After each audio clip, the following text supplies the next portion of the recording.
A very good morning, students. Hope you all are fine and enjoying your winter vacations.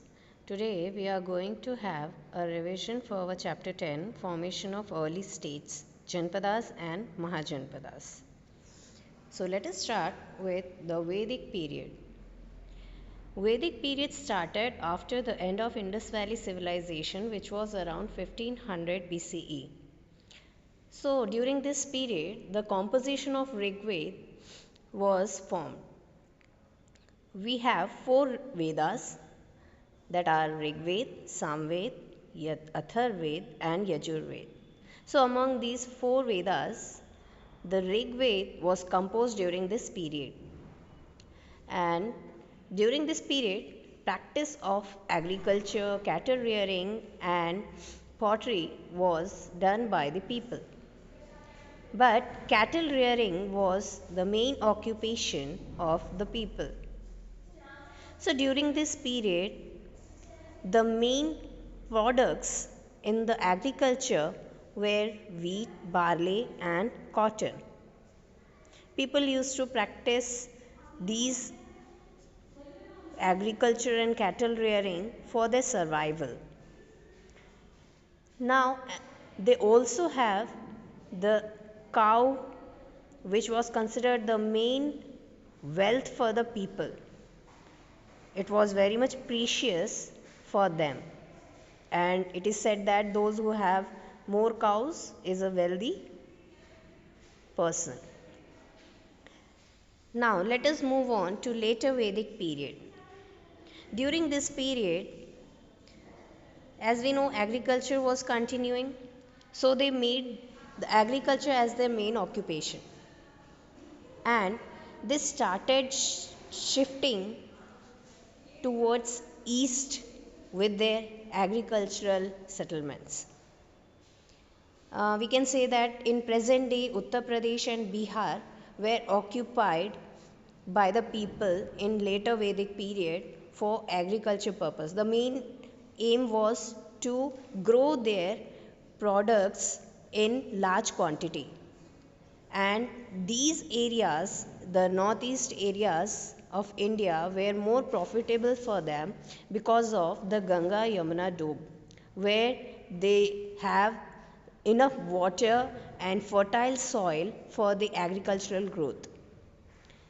Then during this period, discovery of iron was done. Iron was very much in use by the people for their agriculture purpose, and they used to make some agricultural tools with these iron.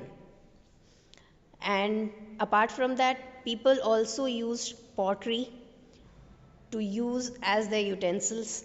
You can also see here we have an image of the pottery. So these type of work they used to do in later Vedic period. So this later Vedic period was continued from 1000 BCE to 600 BCE. Then comes the emergence of the Janapadas. Basically what happened is the small villages started making a group, or we can say the tribes, the people were started settling down in small groups, forming villages. These villages can be said as Janapada. Basically the Jana means people and Pada means the foot. So the whole word Janapada means the land where the Jana sets its foot. Okay, so during this Janapadas, the people elected a particular leader for their group who was called Rajan, and this Rajan had the power to give the decisions, take the decisions of the group. And the Rajan used to practice the sacrifices, like we have the Ashwamedha sacrifice, where they used to leave their horse freely, and wherever the horse used to run, that area was covered by that Rajan. Means the Rajan was the ruler of that particular area. So here the Janapadas became very much stronger. How the people started supporting the Rajans, they started following the Rajans, and the Rajan was the person who used to protect these Janas, the people. Now, these Janapadas started becoming more powerful and expanding their areas. So they form with the help of iron also, because iron was used for the weapons. So taking that into consideration, the Janapadas transformed into Mahajanapadas. So Mahajanapadas are nothing but the great kingdoms. Maha means great and Janapadas we know the kingdoms. So these were the large political entities which have capital cities which were surrounded by the walls and wood. The walls were made up of wood, bricks and stones. Why? Because the people were afraid of the other kings. So, in order to protect the people of the Janapada, the king used to make the forts, and these forts were probably made to protect the people from attack by other kings. Like that, we have 16 great Mahajanapadas. Here we can see Kambuja, Gandhar, Kuru, Matsya, Panchala, Sursena, Kosala, Malla, Vriji, Vatsa, Kashi, Magad, Anga, Chedi, Avanti and Asaka. So these are the 16 Mahajanapadas. From these we can see here two are out of India, Kambuja and Gandhara, and others are inside our country. And see here, you can notice that most of the Mahajanapadas are on the northeastern part of India. As I told you that river, the agriculture was the main occupation for them, main economy earning for them.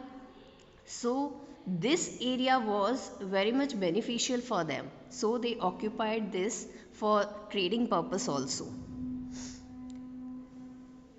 Now these Mahajanapadas were of two types, that is monarchies and Ganasanghas. So monarchy Mahajanapadas were that the people used to have a single king as the ruler, and the kingship was hereditary. Hereditary means that the father, if the father is ruler, then his eldest son will be the next ruler or the next king of the Janapada. Then the next one was Ganasanghas. Ganasanghas is nothing but a group of people where they have the head. The group of people may be the head, or the head of the family was the governor of that Ganasangha. Now, here we can see, as we have earlier also seen some of the Mahajanapada, that the greatest Mahajanapada was Magad. So, if we talk about Magad, Magad was the greatest kingdom, the Mahajanapada. So, here we have different rulers in Magad. Like Bimbisara, Ajatshatru, Dhanananda, and Chandragupta Maurya, Ashoka as the great king. So these were the rulers of Magadha. Talking about the agriculture, during this period under the Mahajanapadas, the agriculture had two types of changes. Like they adopted two types of technologies for their agriculture, that was the use of iron and the paddy transplantation. So this was the first time when they started the production of paddy, and they gained the most of the kingdoms has this profit to exchange their goods by having a barter system during that time. Now let us talk about the society, how the Mahajanapada had its society. So the society was divided into four main groups, that were Brahmins, Kshatriyas, Vaishyas and Shudras. So this society, the have these four categories where the people were divided depending upon their work, their jobs. So Brahmins were the priests, Kshatriyas were the warriors, and Vaishyas were the merchants, landowners, and Shudras were the servants, subordinates, and they were subordinates means working under someone, that is subordinate. Okay, so literally we can say the servants which were treated as low grade. So these are the communities in which the society was divided, but many of the people were against this categorization. Hence, they started to adopt different religions. Like during this period, there was emergence of new ideas which we can see, Buddhism and Jainism. So that Buddhism and Jainism we will discuss later in our next chapter. Till then, here we have end to our discussion, and depending upon this, I will give you the home assignment and hope you will do it very well. So just go through this video once again and have a good day. Bye. Thank you.